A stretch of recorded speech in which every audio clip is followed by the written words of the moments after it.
Welcome to Hooton Park in Ellesmere Port, just 400 yards from Junction 6 of the M53, easy to find and travel to wherever you may be in the country.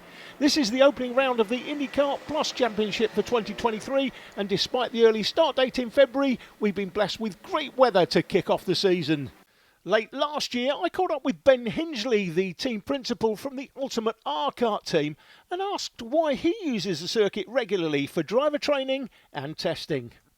You've got some corners that you don't come across very often, so like the middle corner of the double left, it's a bit unique in how you got to drive it as well as actually looking at it. You know, there's not a lot of corners that you come down a very fast straight into the first corner where you're almost balancing the car. You know, you can't attack it too much, otherwise the wall comes up very quickly. Yeah. And if you under push it, you're not fast enough.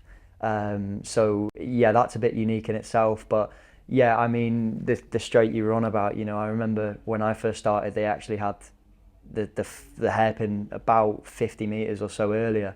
And since they did the extension, I mean, it's going back a few years now, they did the extension, but it just brings something a bit different where obviously the tarmac changes, there's bumps.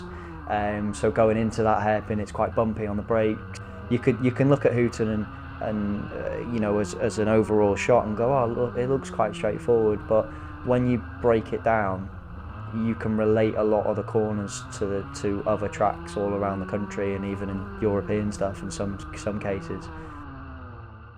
The most popular engines in karting these days are manufactured by Rotax, and Rotax classes feature most in this programme as we bring you the heats and finals for both juniors and seniors and the senior heavy final, with an update on the action and results from all of the other classes held over the weekend, not least the Bambino final for the youngest drivers, which saw absolute drama on the last lap. That's coming up later in the programme, but we're kicking things off with Heat 1 in the junior Rotax class, and my commentary colleague Jake Sanson joins me to run through the grid positions. Jake. And what a fabulous weekend this promises to be here at Hooton Park. Here is the starting grid for Junior Rotax Heat 1. James Ollier and James Kochielek, and then Dan Whitfield alongside Morgan Hudson, Zane Stout and Harry Hurst-Grover from Jacob Dukes and Lewis Sumner, Adam Catling and Ben Horner will round out the top 10. Then it's Charlie Gillam and Bartek Filipiak, then Ben Gordon and George Daniels, Archie Doherty and Molly Pugh from James Kell and Oliver Lomax. 18 drivers set to go to the first corner. It's already going to prove to be an exciting one off the launch. Here we go, and straight into turn one. Are we going to get a clean start? It's a little bit slippy on the inside line, and you can see a couple of drivers running George a little Daniels bit deep. Off. George Daniels. Just the slightest run wide, and there's a couple of drivers in the back of the field already who have been a little bit run out to dry. I think one of them might have been Lewis Sumner, who had his hand in the air. He was very annoyed about that. It's wheel to wheel between Dan Whitfield, who is dueling it out with Morgan Hudson. Those two are squabbling away for second position, but you can see it's still very slippery in the early stages of this heat. Lewis Sumner on the 38 car. I think that's him in the green. Oh, it's Dukes up the inside. That's he started P7 up to P3.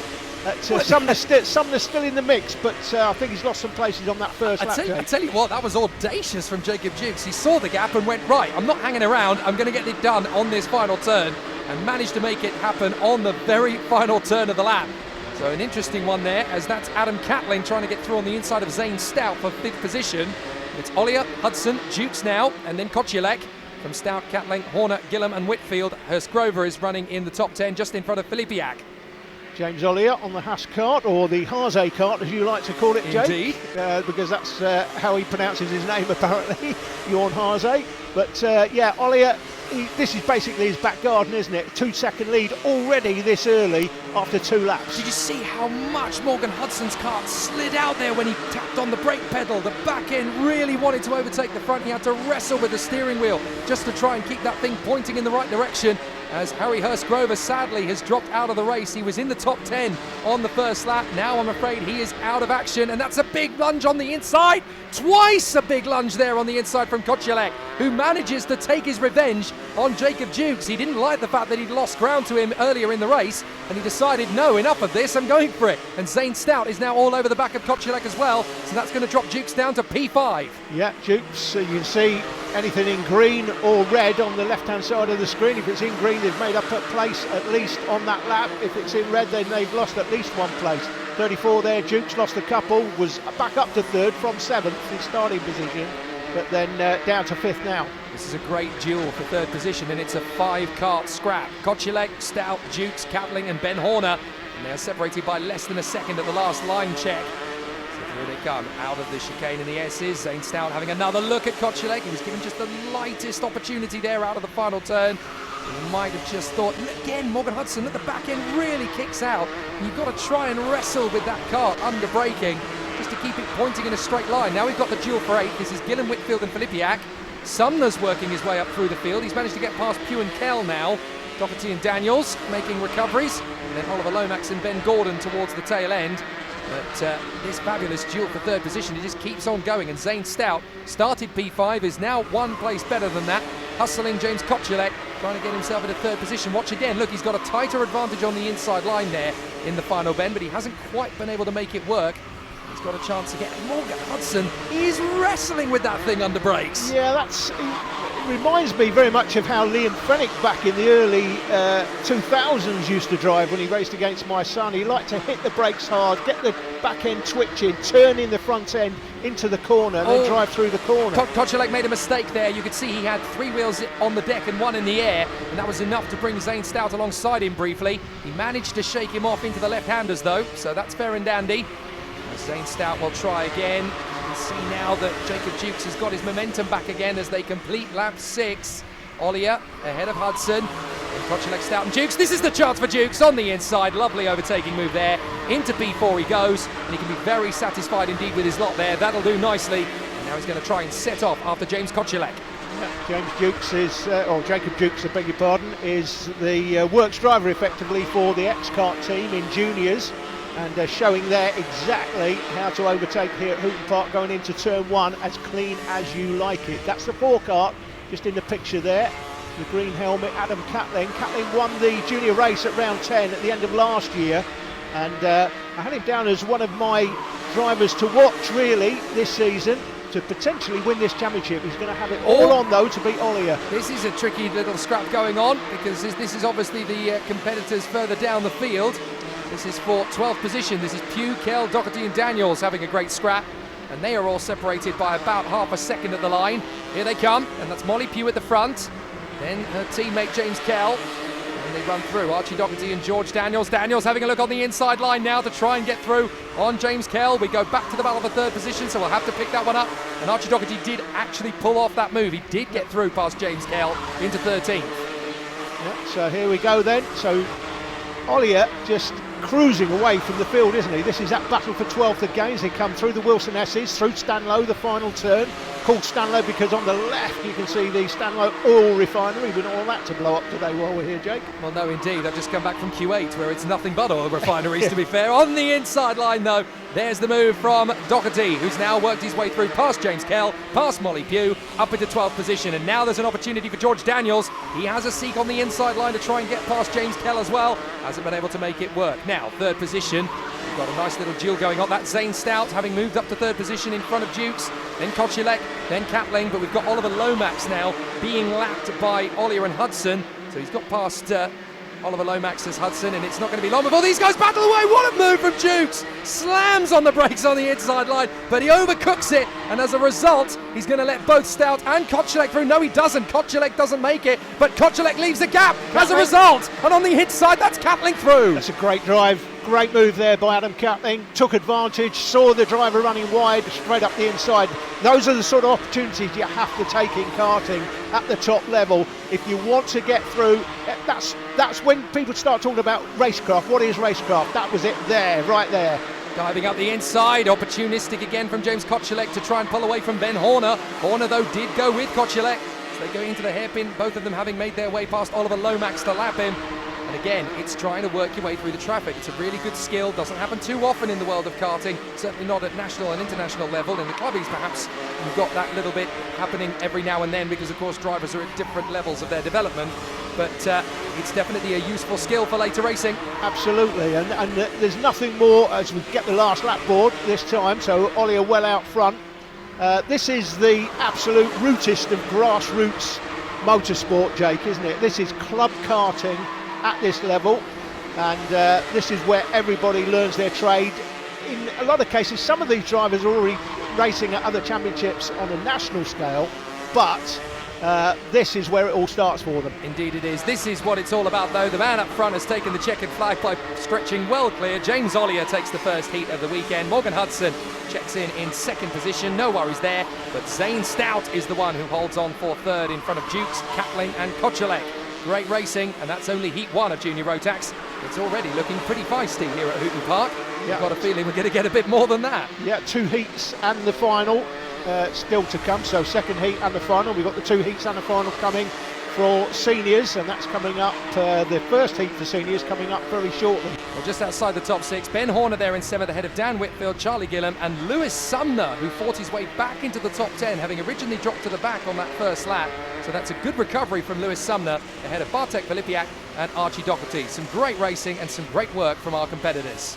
So 12 laps around Hooton Park gives our first win in the heats to James Ollier ahead of Morgan Hudson by 4.4 and Zane Stout rounding out the top 3. Jacob Dukes is ahead of Adam Catling, James Kochalek in P6 in front of Ben Horner, who made up 3 places of his own. Dan Whitfield still in the top 10 despite the tough battles, and Charlie Gillam ahead of the recovering Lewis Sumner. That's the first heat for Junior Rotax, done and dusted.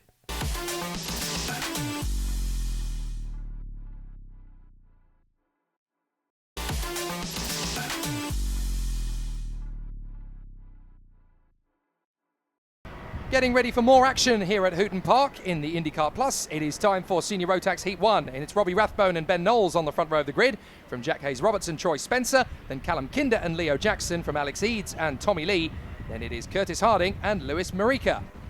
Then in the 11th position is Mackenzie Stevens ahead of Lucas Miles, Luke Davies and Zach Boker, James Eyre and Adam Cerner, and then 17th is Lewis Smith ahead of John Bramwell, with James Barrett ahead of Alexander Merzian, rounding out the top 20. So the battle is going to be an interesting one right to the start. Can Rathbone hold this into turn 1? Off we go. We get the starter's orders up to the first corner. A bit of a slide from Rathbone, but everybody's getting through just about. Oh, that's Eads, who's actually right at the back of the grid, sliding off the road. Whoa, Miles goes airborne. Kinder's going to get squeezed. Oh, he's actually spun it, and everybody else is trying to avoid him. Lee went in. I think Knowles went in there as well. Marika got tagged as well. Let's have a look at it. Yeah, Marika is off on the left-hand side of the circuit. He's pulled over. You can see Alex Eads at the back there. Jake should have been starting P7, was starting at the back for some reason. But then Miles, he just got tagged in the middle, trying to avoid it. Kinder has gone off in the middle as well there in turn 2, and everybody else is just trying to pick a direction, and there's so much contact. Everybody just trying to pick whether you go left, whether you go right. It's the ultimate chain reaction. Marika's off to the left. Eads has managed to, I think, get going again, or is it? No, Eads is not going on any further, so he's dropped it at turn 1 and he's parked it there. Yeah, I'm not sure what problem he had. He should have started P7. Kinder's out as well now. Yeah, Kinder's out, Marika's out, and Eads is out on that opening lap. So he should have started P7. There's a confirmation.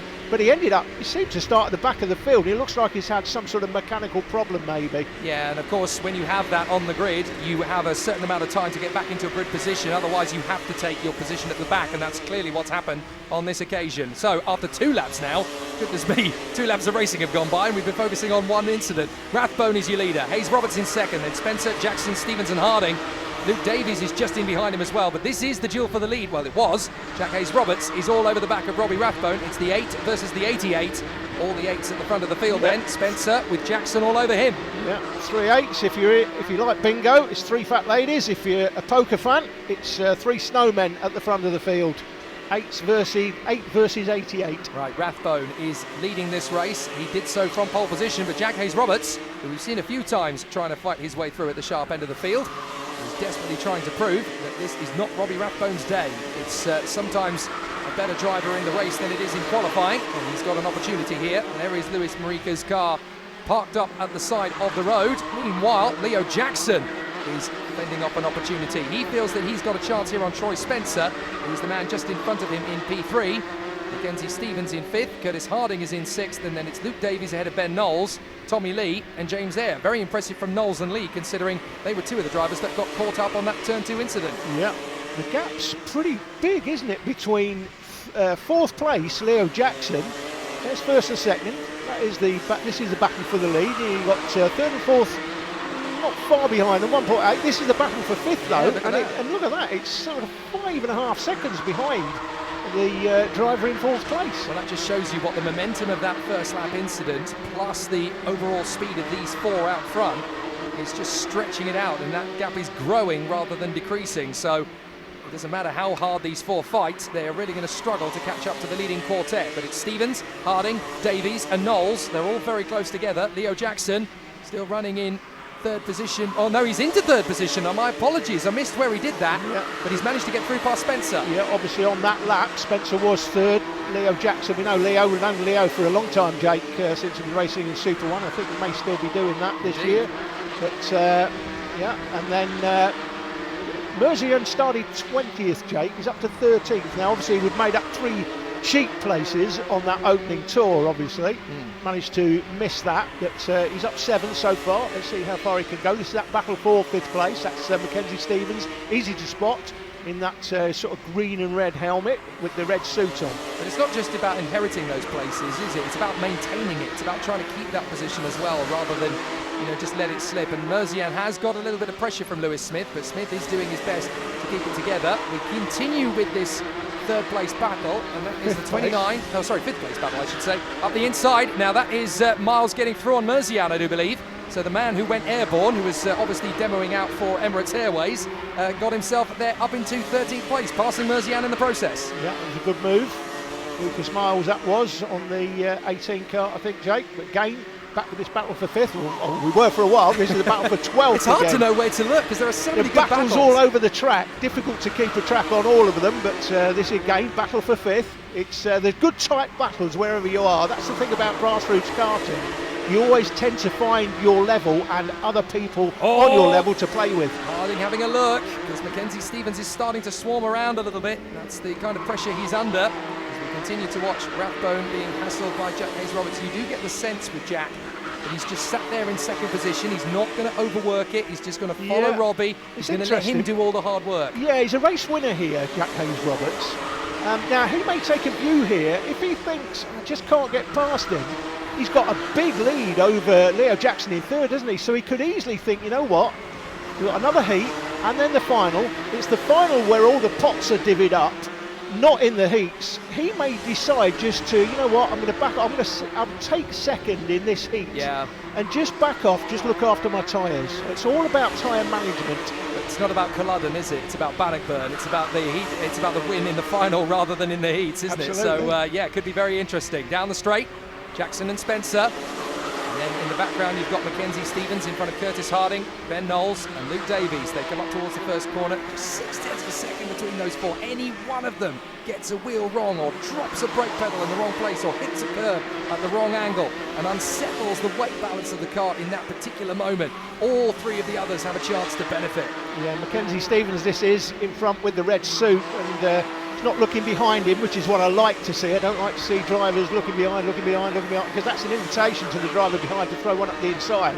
Because you've had a look at me, you know I'm here, I'm going to throw one up the inside. If you wipe me out, then you know I'm there, and there goes Troy for 3rd place. Another nice move by Troy Spencer. Well, that's not the first time those two have swapped positions. Did you see the slide on Ben Knowles? He almost drove right into the side pod of Curtis Harding, just trying to break it at turn 1. Well held though. Looks like Robbie is just pulling away slightly here from Jack, and again, is Jack just thinking, you know what, I'm going to take second in this one. I mean, if it was me, definitely last couple of laps, well, in fact, 1 lap to go as I go through the line.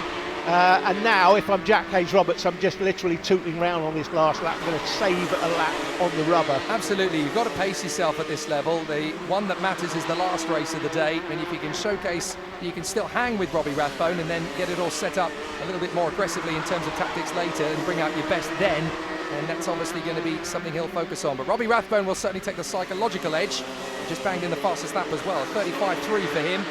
He comes out of the final hairpin, and still this battle goes on for 5th position. That'll be interesting to watch a little later on, but the checkered flag is out for Rathbone, and Robbie Rathbone takes the win in front of Jack Hayes-Roberts. It is going to be Spencer who just hangs on in front of Leo Jackson. That duel, I don't think, is done for the day. I think that's just getting started. That's a good battle, that Troy Spencer and Leo Jackson there, and Mackenzie Stevens ends up. That's a great effort by Mackenzie to hold on to 5th. Under pressure throughout, Jake. He had 5th. Never looked behind, just kept looking forward and ended up coming out on top of that battle. Yes, indeed. Admirable from Tommy Lee as well, the man who had to try and take avoiding action on that first lap melee, and he managed to stay with them. Oh no, sorry, that is Callum Kinder from the very first lap, so clearly looking at the damage assessment. It's going to be a long walk back to the pits from there. Shaking his head, Callum Kinder. He's got some pace, Jake. I can tell you, Callum Kinder, quality driver. He's got some pace. We'll see how that all pans out in heats 2 and the final. Well, Lewis Marika also dropping out of that race, but Robbie Rathbone holding it from the start. Hayes Roberts, Spencer, Jackson and Mackenzie Stevens all making up places, from Curtis Harding in P6 and Ben Knowles all the way down to P7 after a strong start from the front row of the grid. Luke Davies in 8th position ahead of Tommy Lee. Zach Boker rounding out the top 10.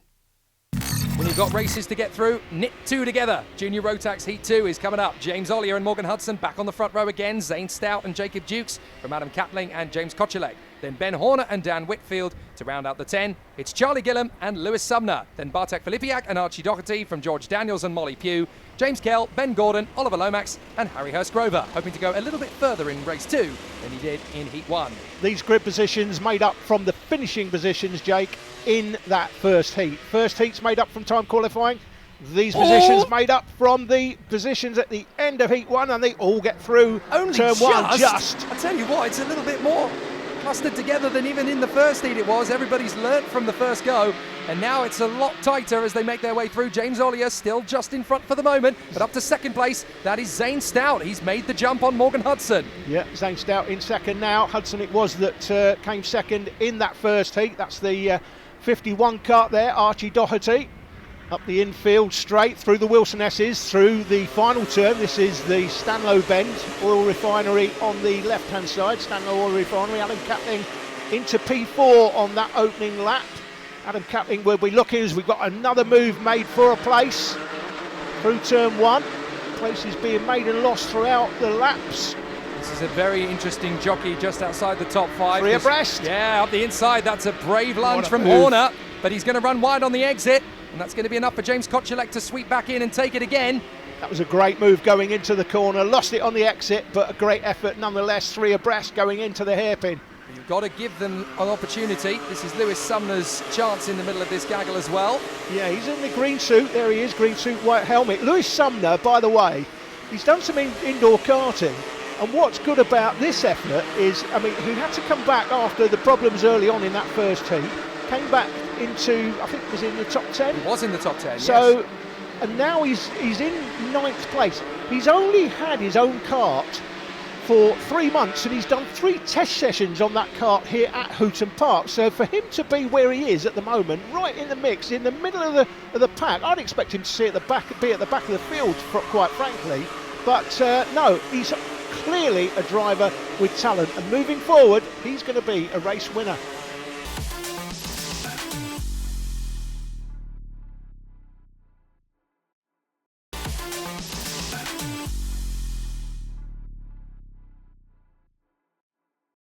Back again here at Hooton Park, and the beat goes on, but not for James Kell. He is out of the race, unfortunately. He was one of the drivers fighting his corner up towards the top 10 in the earlier race and in this one, but I'm afraid it's all come unstuck for him on this occasion as we watch again this fantastic duel between the drivers fighting for P4, and that's a nice move up the inside from Kochelek. He gets through on Ben Horner for 7th position as James Ollier goes across the line to continue his run in front of Stout and Hudson. And then comes that sweeping battle. It's Catling from Dukes, Whitfield, Kochelek and Horner.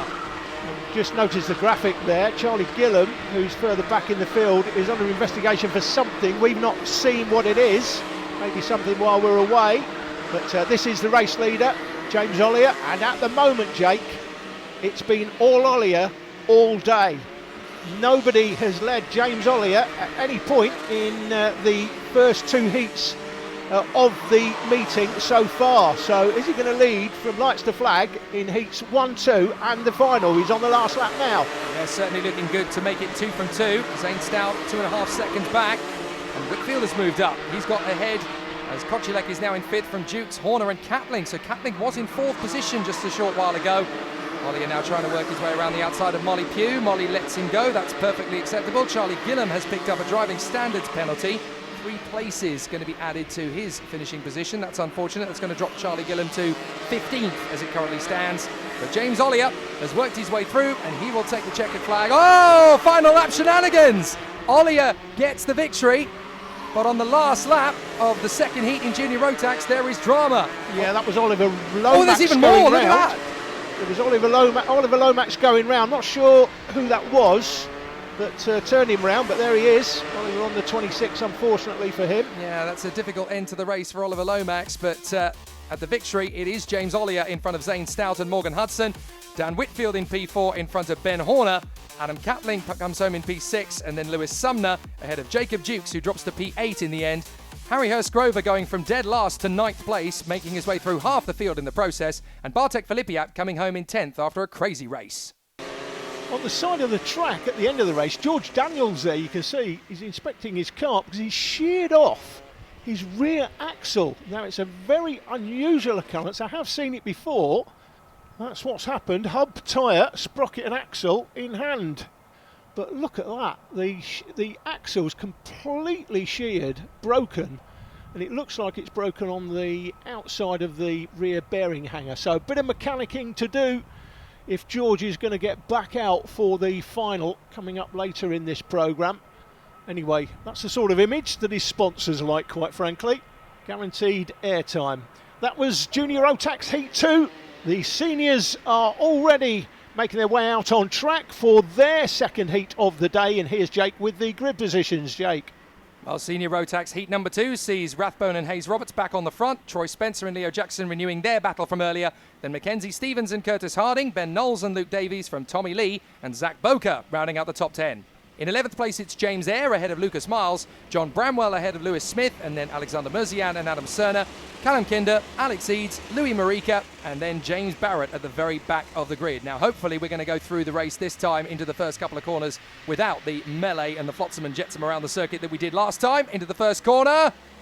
Just about a little bit of nudging, but this time it looks as though everybody's going to make it through in one piece. A couple of drivers going for a nice manoeuvre or two, but Luke Davies, I'm afraid, is going no further than the first lap. The number 54 having problems on the way to the rolling start, and a big lock-up up the inside from James Eyre, and that's caused a couple of problems already. John Bramwell, unfortunately, facing in the wrong direction as they go out of turn 2. Yeah, all action on the opening lap. We saw the 54 pulling off. That was Luke Davis. He pulled into Parc Ferme, went through the finish line and just pulled into Parc Ferme. So obviously got some sort of mechanical issue. It is Robbie Rathbone that leads it. Jack Hayes-Roberts was temporarily down to third, back up to second. Then comes Jackson and Spencer. So similar to how it was at the end of the first race. Then you've got Stevens, Knowles, Lee, Harding, Miles and Lewis Smith rounding out the top 10 now. So Zach Boker trying to grade himself back into the top 10. Alex Eads is making progress as well. Here's Curtis Harding getting up the inside of Tommy Lee, and that's a very nice manoeuvre to finish off the job there. Yeah, Harding started 6th and is now 8th, and Tommy Lee looks like he's in 9th, so they look like they've potentially, well, Tommy Lee's lost a place, lost 2 places. They're still shuffling around a bit, aren't they? Lucas Miles is there in 9th ahead of Smith and Boker. And there is the duel for, and it's again, look, happening exactly the same way that we saw in the first heat. The leading 2 are disappearing out front. The second 2, Jackson and Spencer, are just trying to stay with them at the present moment. But this time, Mackenzie Stevens doesn't want to lose track of them. He wants to stay right with them throughout. Yeah, Troy Spencer got, 3 or 4 car lengths you can see there to make up on Leo Jackson. I'm sure he'll do that. He'll take his cues from what Leo is doing. He can judge his braking on where Leo is braking and then try and find a way past. He's within 2 kart lengths now. Mackenzie Stevens close from Ben Knowles, so similar to how it was in the first race. Through they come. This is for 10th position. Boker, Eads, Kinder and Smith. Callum Kinder and Alex Eads both obviously on the comeback trail after their lap 1 shenanigans in race 1. But Kinder all over the back of Alex Eads. They want to go through the field together. Jimmy Bly and Joe Tanto style. It's just like the Sylvester Stallone movie Driven. They just want to go through the whole field, left and right, charging through, making up places and getting themselves back towards the sharp end. Yeah, I'll be interested to see how Alex Eads currently went through the line last time in 11th place. Be interested to see how many places he can make up. Had to start at the back of the field after pulling off on lap 1 in the first heat. So this is the second of the heats. You don't score any points in the heats, by the way. You score...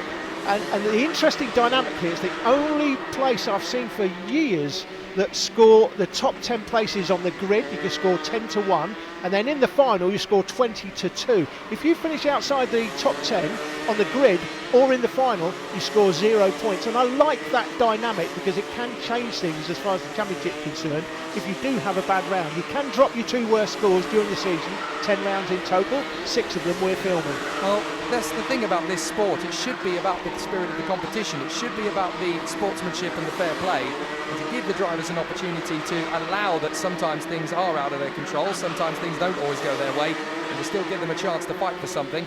It's a brilliant way of going about it at club level, because it's meant to be a club, it's meant to be good fun, fair racing. That's why people do it in the first place. This is the battle for 3rd place. That's Leo Jackson ahead of Troy Spencer. Troy easy to spot, white helmet, blue suit. That's Leo ahead of him, and then comes Mackenzie Stevens and Ben Knowles. Bit of a gap back to Curtis Harding, Tommy Lee, Lucas Miles. Zach Boker is going to have it all on to hold off Alex Eads in 11th and Callum Kinder in 12th. Is it Boker or Bowker? I'm not sure. We're back with this battle for 3rd though. Spencer still trying to make his way past Leo Jackson. This battle just will not say die today. Who's going to get the better of them as the race continues on?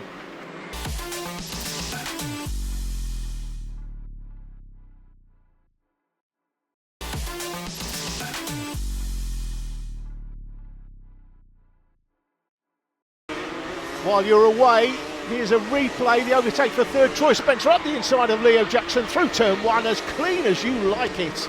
And a great move there by Troy for 3rd. Back live as we approach the business end of this race. Just a lap and change to go.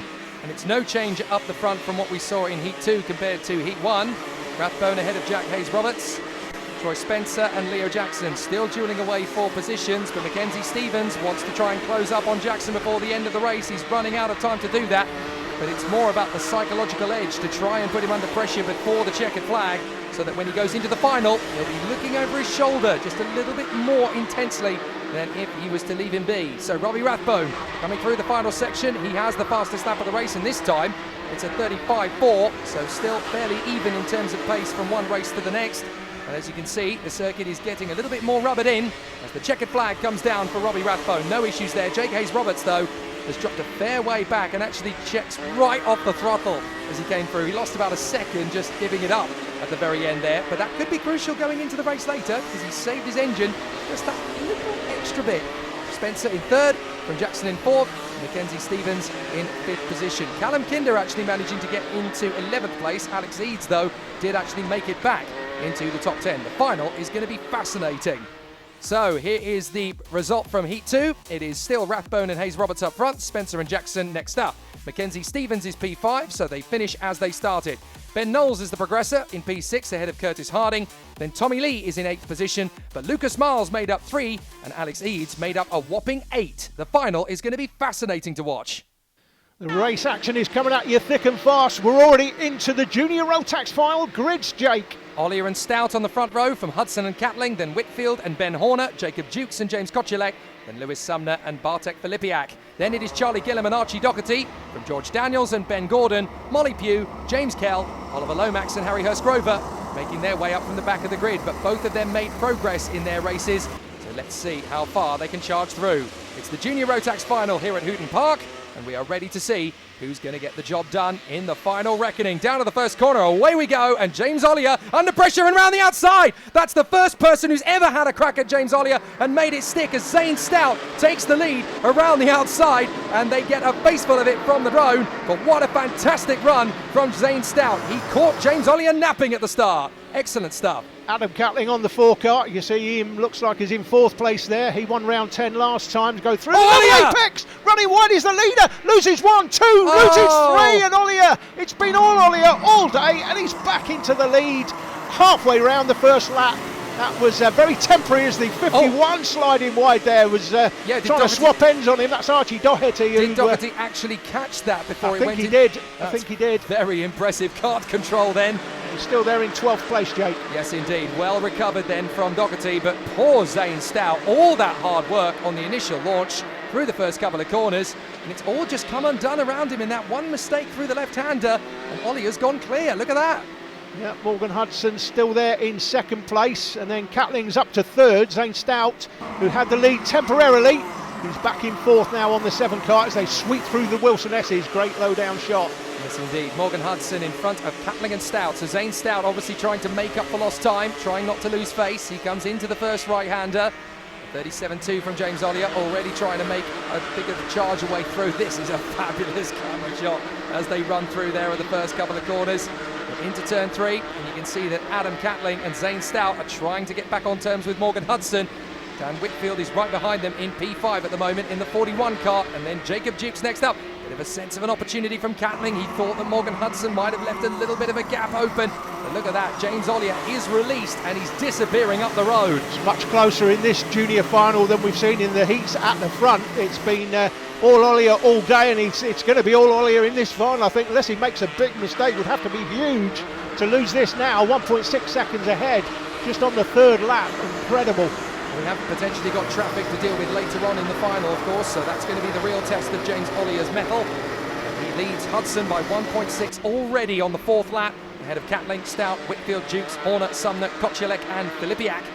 And there is Adam Catling in kart number 4 with the Lando Norris colours aboard his kart and suit, trying to shake off the attentions. Oh, that's a nice move up the inside in the final bend. That is Jacob Dukes getting his run on the inside of Dan Whitfield, and that puts him up into 5th position with Horner in 7th behind them, then Sumner, Kocielek, Filipiak, Gillam, Hurstgrover and Archie Doherty. From the drone up to the Hooton hairpin.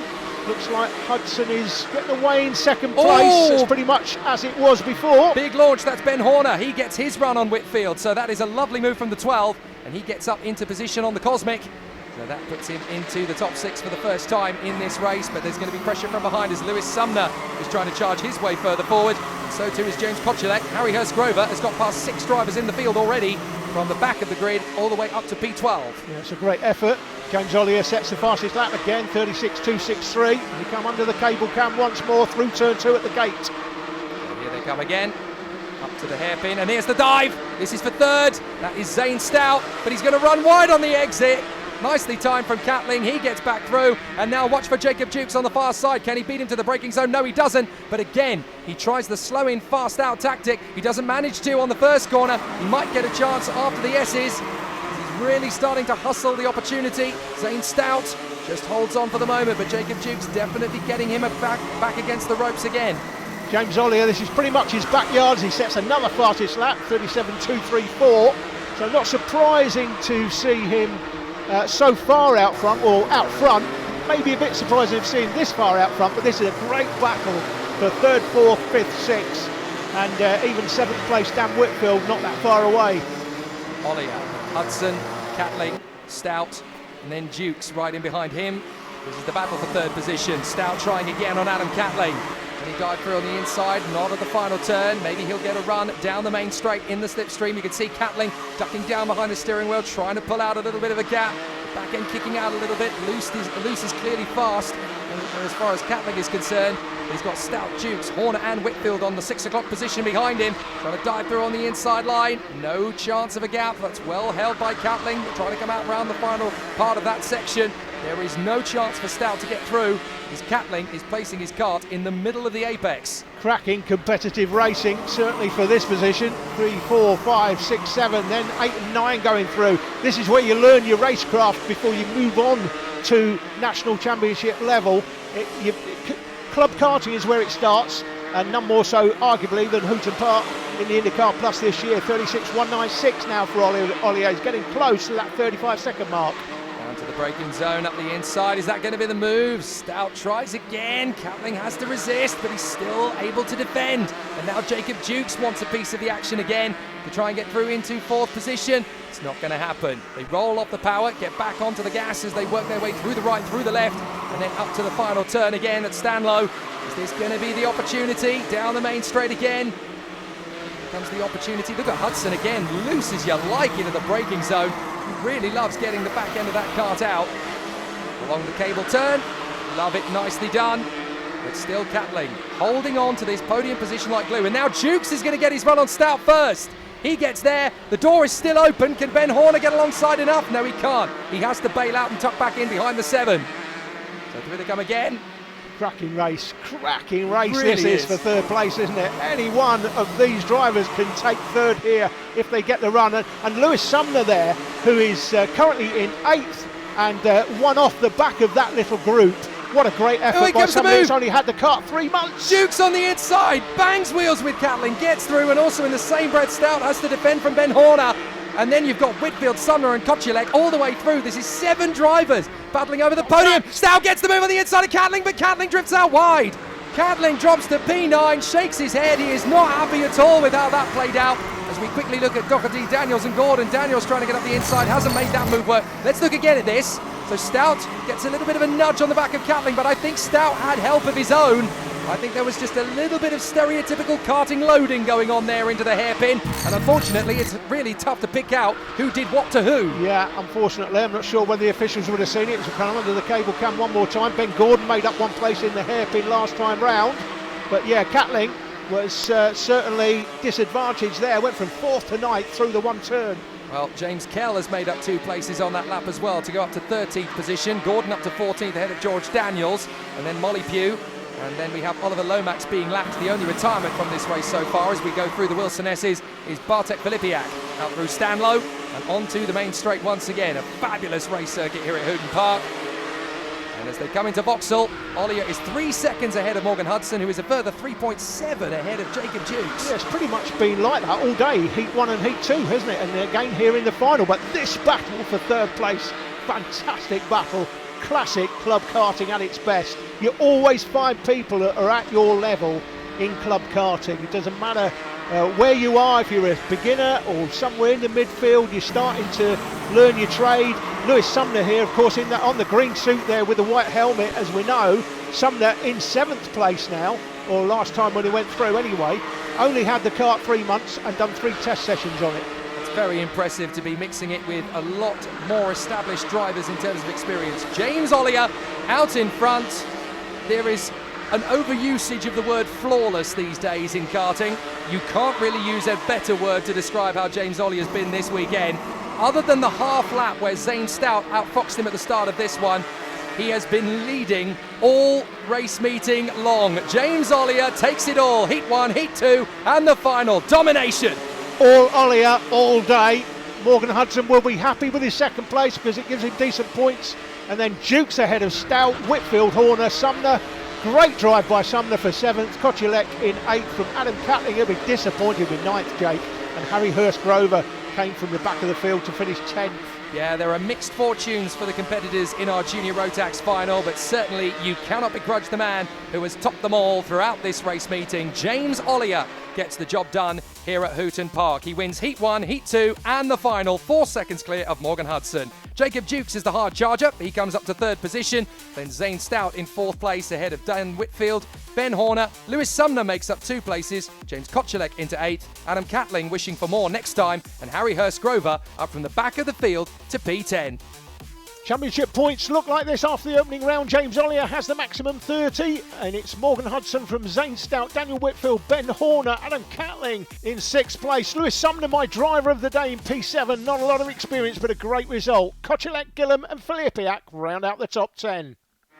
One driver we've not seen in the senior Rotax class this weekend is Jake Gresty, the champion here for the last 5 years. I caught up with him recently to find out why. Jake, you're a stalwart here at Hooton Park, been racing here for years. Yep. Took part in 8 rounds in Senior Rotax in 2022. You won all of them, but we're not going to see you racing so much next year. Just tell us why that is. Well, when I first started karting, I started at this track, and this year, I finished the season and my karting at the track I started at, which was great. And we've decided to set up a team, try and get people into the sport a bit easier. If they don't know too much about the sport, then with our experience, we can help them get involved. Hooton Park particularly has a lot of new people coming into the sport, some of whom have no experience of karting whatsoever, and you're going to be able to provide them with some valuable support at a budget level. I think that's what you were saying earlier. Next year we're just concentrating on Hooton and Hooton only, because I feel like there's not enough people that want to get involved because they feel under too much pressure when they go and see all the different tracks and stuff. But I think that Hooton's a great track to start at, and it's got great people here as well. It's good for the drivers because some people can't afford to go and race at the higher level tracks, or they can't afford to be in the teams and get the help they need, and this is a perfect track for drivers like that need the help, and the filming can help promote the driving. A lot of people who compete in the club level, they can't financially get the support to go any further, and I think the TV and the filming will point out the top drivers. Let's say I get in touch with you, thinking of starting karting, know nothing about it. You're going to be able to tell them what class to be in, yep, and give them the sort of driver support, driver yep, coaching, obviously, because yep, you know this track really well, at a real budget level. So we're going to see you on track at all in 2023. I think you were saying you're still going to do testing, because that's important, because if you're going to give, you know, drivers advice on the latest development in karts, you want to be able to be setting the kart up the way you know it handles really well. So we'll see you in testing, but we're probably not going to see you in the TV coverage possibly again. Might have to do a sneaky race, possibly, but we'll see about that. Okay, well, good luck. Thank you very much. The man trying to take Jake Gresty's mantle this year will be Robbie Rathbone. He's on pole, and just when he thought he got away with this, no such luck, Robbie. This is Robbie leaving the pit lane with the 360 camera on, and he spins it. All his own work, and we were getting excited thinking, oh, he's going to have to start from the back of the grid. It's going to be action all the way through on the 360 camera. And just when we thought that, unfortunately, as you'll see, he's recovered his position. Here's Jake with the grid positions. Rathbone and Hayes Roberts on the front row of the grid once again. Then Troy Spencer and Leo Jackson from Mackenzie Stevens and Ben Knowles. Curtis Harding and Tommy Lee on the fourth row. Lucas Miles and Zach Boker are going to round out the top 10 for the start. Row 6 of the grid sees James Eyre lining up in P11 of the grid alongside Luke Davies, then Alexander Merzian and Lewis Smith, from John Bramwell and Adam Cerner, Alex Eads and Callum Kinder, with Louis Marika and James Barrett going off the back row of the grid. So, is it going to be plain sailing again for Robbie Rathbone? Don't go away, we're about to find out.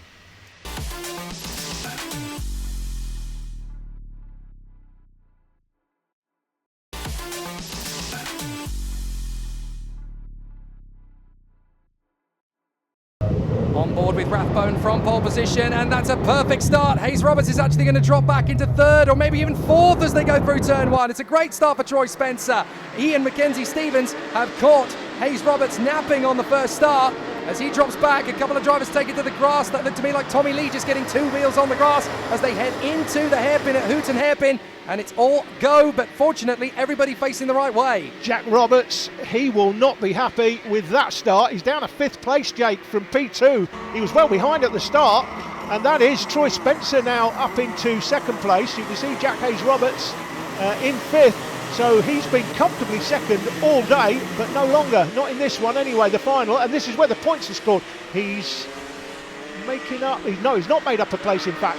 No, it was Mackenzie Stevens up to 3rd, Curtis Harding there in 4th place, so they've made places. Yeah, he's actually lost another place then, Jack Hayes Roberts, so down to 5th position. Now he's getting back into it.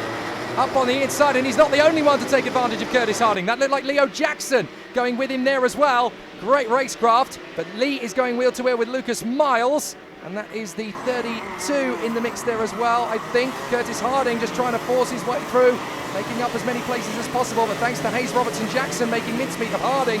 Harding now has to try and fight his quarter again, as he's dropped behind Lee and Miles, so that's Harding all the way down to P8 ahead of Knowles and Kinder. Fastest lap obviously to Robbie Rathbone at the moment, 37.0, but he'll go much quicker than that. He should end up in the 35 somewhere. Oh, mistake from Mackenzie Stevens. Jack Hayes Roberts is going to get alongside him. Well, not entirely sure whether he's been able to pull up and make the move into 3rd position. Has he been able to do so as they come through to the Wilson S's? Yes, he's in front, he's up to 3rd. Callum Kinder made up a place in that hairpin as well. He went through to P9. Callum Kinder on the Tony Kart, there he is, easy to spot. Tony Kart with the Tony Kart suit, he's the only man with that combination, so he's easy to spot even from the drone. Past the cable, and a good run from Jack Hayes Roberts then, having dropped to 5th position. He's like, no, I'm better than this, I can do much, much more with this car. He's up to third place ahead of Jackson, then Mackenzie Stevens, Lee, Miles, Harding, Kinder, Ben Knowles in front of Alex Eads, and then Alex Mazian doing a good job there as they run through. You can see how strong the wind is on that far part of the course as well, and that's actually going to cause a potential headache for the drivers. If you're trying to work your way through a particular corner a certain way, and you get a bit of a gust of wind hitting you at the wrong angle, it can really offset the weight transfer. Yeah, and that's exactly what it is, as Jack Hayes-Roberts now sets the fastest lap, 36.243, on his way back to, well, it will be back to second place. That's where he's been all day, and he'll want to finish at least in second for this final. The back end kicks out again for Mackenzie Stevens. The tail end of his car very loose indeed as Kinder loses a place there. I think Ben Knowles managed to get past him. He's going to try and come back at him. He retakes the place, and now Knowles is going to drop back behind Alex Eads. So Eads gets through. He was trying to make up a place. He's ended up losing 2, poor Ben Knowles. So that puts him down behind Alex Eads into 11th position. It was a valiant effort, but once Callum Kinder gets his dander up, there's no chance you're going to make up the ground, as Robbie Rathbone now pops up with a 36.1. Had a quick look there at the battle for 16th. I think that one's headed by James Barrett. That's the battle for 8th as we look at it from the drone. That is Kinder on the Tony kart in the middle of that group of 3. So battling for 8th place. Curtis Harding in front from Kinder and Eads. That's going to be a battle all the way. Here is that duel, and this is what we keep talking about at this level. You've always got somebody to race against. You've got Barrett, Cerner, Smith, Aaron Bramwell, all within about a second and a half of each other. Yeah, we've said it a million times before, but I'm going to say it again. That battle you want to come out on top of, because it might be for 16th, 17th, 18th and so on today, but in a year's time, as experience improves, as you get quicker and quicker, that battle could be for the win. And then when you come out on top, you win the trophy. Indeed, Alex Eads making his bid on the inside, hasn't been able to get past Callum Kinder on that occasion, so he has to hang back a little bit longer as Stevens drifts a little bit deep. Lee has Lucas Miles still breathing down his neck as they go through Wilson. And there is the 53 Callum Kinder on the Tony Kart chassis, just trying to work his way forward. Meanwhile, Rathbone has 2.7 on Troy Spencer, who is a further second up the road from Jack Hayes-Roberts. Kinder and Eads both making ground on Curtis Harding. This has been a really tough a really tough race for Curtis Harding. I'll try and get my worms out, but Curtis Harding, down to 10th position, and we know how strong a weekend he's had. He's not been able to keep himself up at the sharp end of the dais. This is the most comfortable Robbie Rathbone's been as we look at the battle for 6th place. Yeah, a little bit of a rub there from Lucas Miles on the back of Tommy Lee. He very nearly hurtled straight into the back of him, and that's a brilliant chance for Callum Kinder. He's now all over the back of this. Yeah, we're now starting to see Callum Kinder's not had the best of days in the heats, but we're starting to see the sort of pace that he has as they go through turn 1 at the gate and under the cable cam. Did you see how much pressure Lucas Miles was putting on himself in the braking zone? He sensed that Callum Kinder was going to throw one up the inside and had to go very late. On the inside goes Luke Davies. He takes on Alexander Murzian. But you can really sense now that Lucas Miles under massive pressure. And on the inside, there's the gap that opens up from Callum Kinder. That was inevitable, the way he was piling on the pressure as diving up the inside. That looked like John Bramwell trying to take on James Eyre right at the tail. So some great duels all the way through. But Rathbone still leads Spencer by 3.5. Jack Hayes-Roberts is only half a second back from Troy Spencer. That shows you just how hard Jack Hayes-Roberts has been closing to try and get back into this. So Troy Spencer is now very much under pressure. As up the inside, that looks like Curtis Harding and Alex Eads making their impression now on Lucas Miles. And it's all square in that little duel. And Callum Kinder dives in up the inside of Tommy Lee. So Callum Kinder goes up into P6 through the Wilson S's they go, and Kinder is now P6. It's a great effort. Started P18, by the way, Jake. He's now P6, made up 12, and now in this final, finally, today, we're starting to see the quality of Callum Kinder on the Tony Kart, and that's Alex Eads up the inside into the gate at turn 2 and makes up his own place, the Team X Kart works driver. This isn't done yet. Tommy Lee's got all sorts of pressure now from the likes of Lucas Miles and Alex Eads trying to work their way through. Big slide across of Lucas Miles. Really wanted to get through on the inside there of Tommy Lee, but he is not going to be thwarted so easily. It's a terrific battle from these 5 as well. Smith, Barrett, Cerner, Bramwell, Eyre. Every time those 5 come through, they come through in a completely different order. Yeah, it's great. Well, we said it already in this programme. There's always someone at club level for you to play with. Kinder now getting away in 6th place. Look at the gap that he's created already, and chasing down Mackenzie Stevens. Here comes the lunge up the inside from Curtis Harding. He tried to take on Lucas Miles through Hooton hairpin. Has he got through? No, Lucas Miles was able to retaliate on the exit. But here they come again, a little further into the race, and you can see just how tense it is still between this incredible pack of racers. He's still throwing everything at it. Eads is trying to shake off the pack, and up the inside of Miles, that is Harding, but he drifts wide on the exit. Curtis Harding is still there, but he's not able to get the move on Lucas Miles. Knowles is still in the hunt, trying to get through again on Lucas Miles, but Miles is absolutely adamant. You are not having this place. Try something else. Yeah, Lee, Miles, Harding, Knowles, Mercier, nothing to choose between them. No, this is Jack Hayes-Roberts. He's done all this hard work and he's caught up to Troy Spencer. This is the penultimate lap, so he's got very little time now to try and make any inroads. Robbie Rathbone's still leading comfortably, but Troy Spencer is really in a very dangerous place because Jack Hayes-Roberts is all over him. Yeah, there's another lap to go as he comes to the line. This will be the last lap as Robbie Rathbone gets the last lap ball from the start, and here comes that battle for second, and Jack Hayes-Roberts will not want to finish third, Jake. So he's going to try every trick in the book to try and take on Troy Spencer. Perfect from Robbie Rathbone. Here we go. Jack Hayes-Roberts getting loose. Troy Spencer trying to keep the car to the middle of the road. Hayes-Roberts goes long, tries to tuck back in for the inside line. Callum Kinder is all over the back of Mackenzie Stevens. What a charge through from Kinder. He's having an absolute rout as he continues to make up places. There's another group of 7 or 8 karts there, further back in the field. Great racing throughout. Well, Robbie Rathbone is going to take the checkered flag. Dominant run from Robbie, and that is yet again 3 from 3. Troy Spencer will hang on in front of Jack Hayes-Roberts. Theo Jackson is going to be content in 4th position.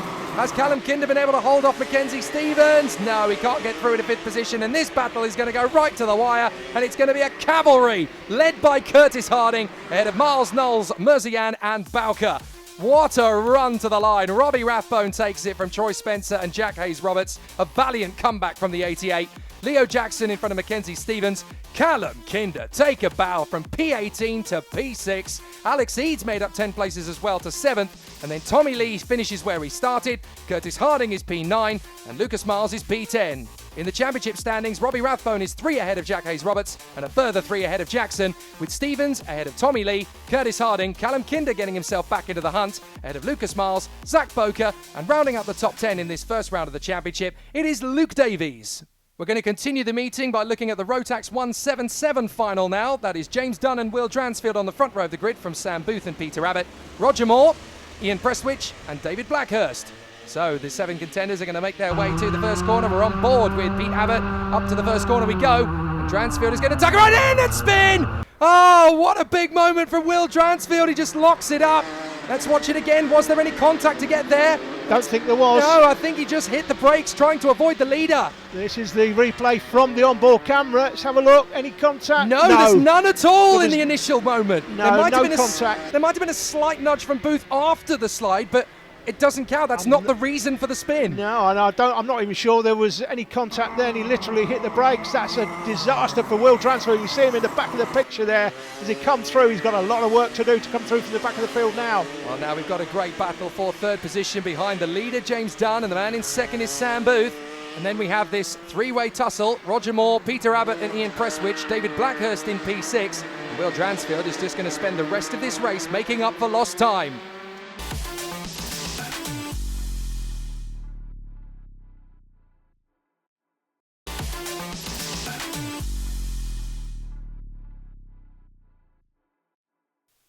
Back into the action here in Hooton Park, on board with Peter Abbott, trying to hustle past Sam Booth. This is the race for 2nd position. Will Dransfield out in 6th position now, having worked his way forward, and he bangs in a 37.9. Fastest lap of the race, trying to get himself back into contention. Yeah, red mist is down for Will Dransfield here. That's Sam Booth. Look at the speed differentiation between Booth and Abbott into turn 1. The only reason Abbott didn't slingshot that up the inside was because that would have been a massive gamble to then make that bid so early on in the race, but he's certainly got a much better run off the final turn. Dransfield sets another fastest lap, so he's on his way back. He's trying to make his way back. It'd be interesting to see what might have happened in this race had he not spun off on turn 1 at the start, but he's got it all to do, and he is doing it. There he is, out on the back of the drivers in front of him now. So this is all about Dransfield now. How far can he get forward in the field? He'll hope to finish. He'll still hope to finish second, I think.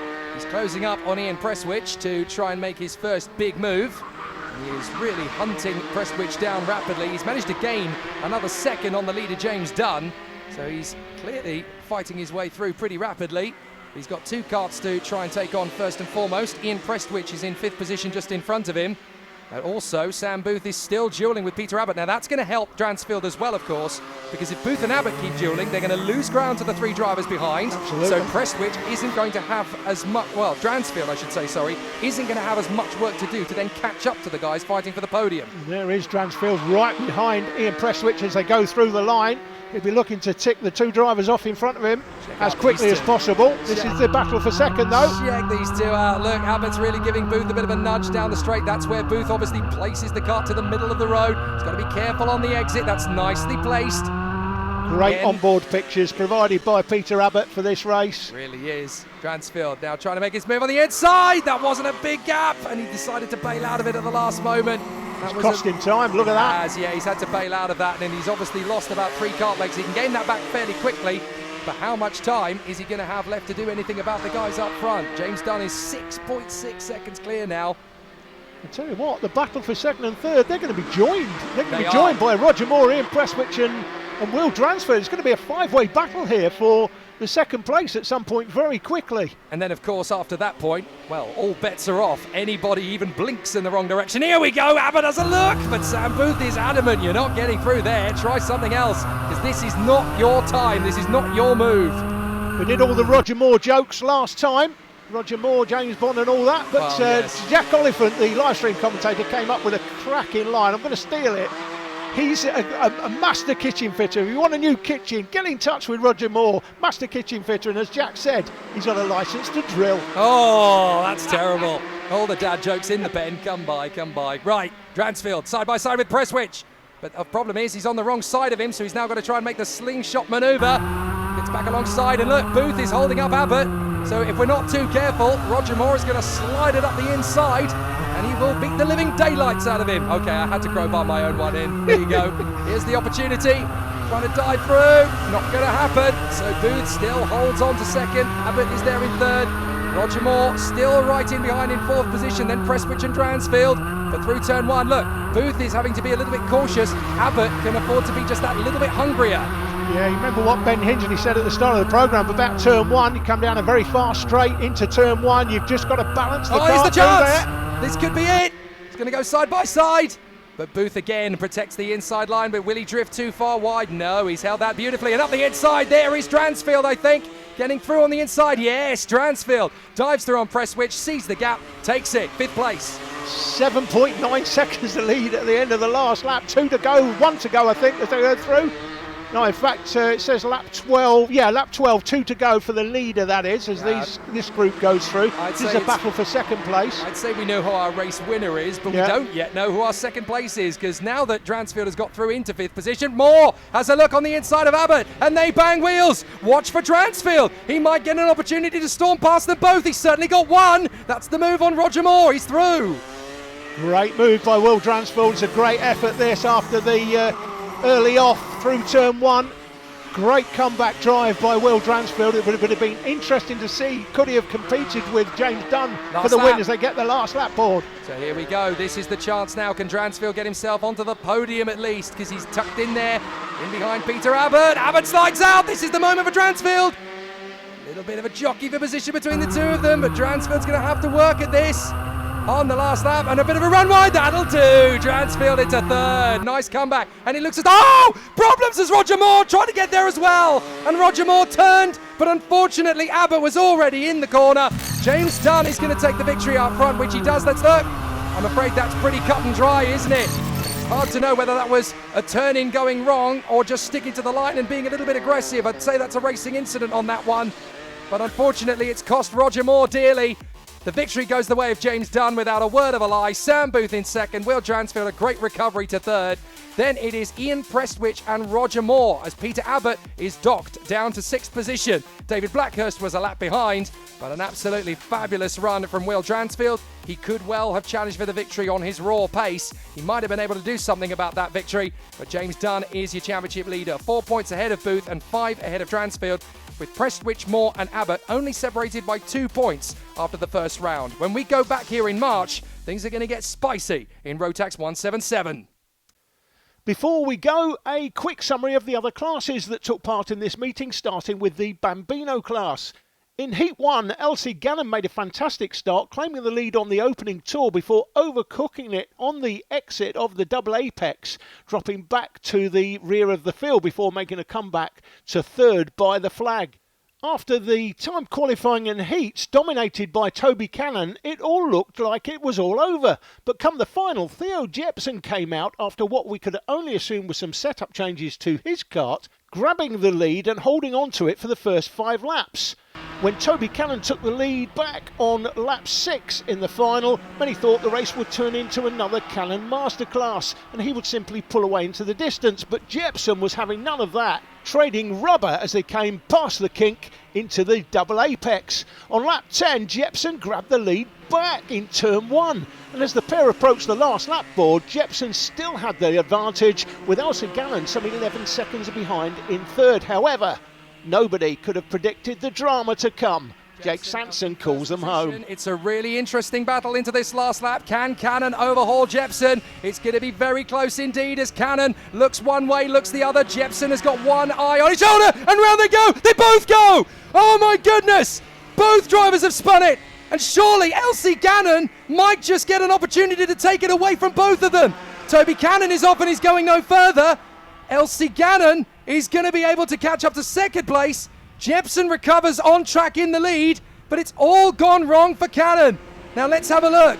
Was that a mistake from both drivers, or did one of them instigate it? So you can see that Jepson is looking to cover to defend. It's the slightest of love taps. It's completely unintentional. Both drivers end up sliding together on the greasy surface. What a dramatic end to the race here. You've got to feel for Cannon. That is absolutely not what he intended to do at all. But Jepson is going to hang on for the victory despite spinning off on the last lap.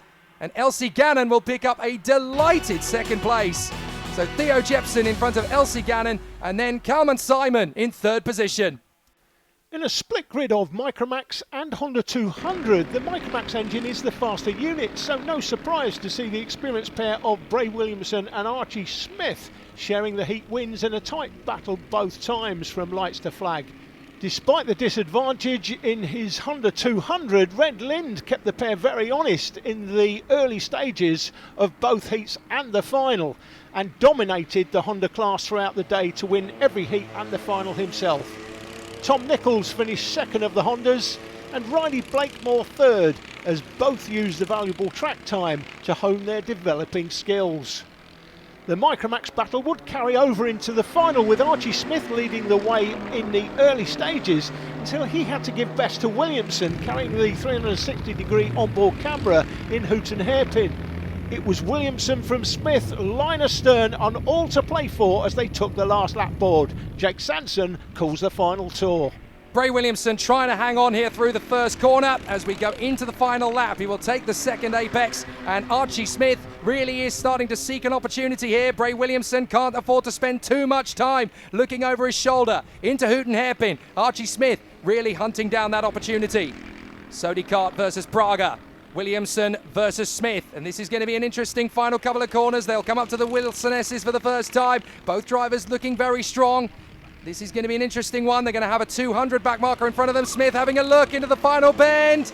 Is this going to be an opportunity? Not quite. It looks as though it's going to be Bray Williamson down to the line. That'll do nicely. Bray Williamson hangs on from Archie Smith. A great race between the two of them. Austin Gresty picking up the podium in third position. A great run to the end here at Hooton Park from three fabulous youngsters. It's Red Lind who gets the victory in the Honda 200 class, ahead of Tom Nichols and that man again, Riley Blakemore. The only other class we've not covered so far is Minimax, where Kasauri Wojciech and Jackson Lane traded heat wins before the final. However, the final turned into a bit of a procession as Jackson lost his rear end in the early running through turn 1, and that allowed Wycherek an advantage he would not concede. Wycherek, Jackson Lane and Zach Kane is how it finished. My driver of the day, Lewis Sumner, driving the 68 car in juniors. 7th place overall, a fantastic result for somebody with so little experience so far. If you're interested in the sport, if you want to race here at Hooton Park, then get in touch with the circuit. Used karts and karts to hire are generally available. Get in touch with the circuit if you're interested moving forward. That's all for now, but we're back next month.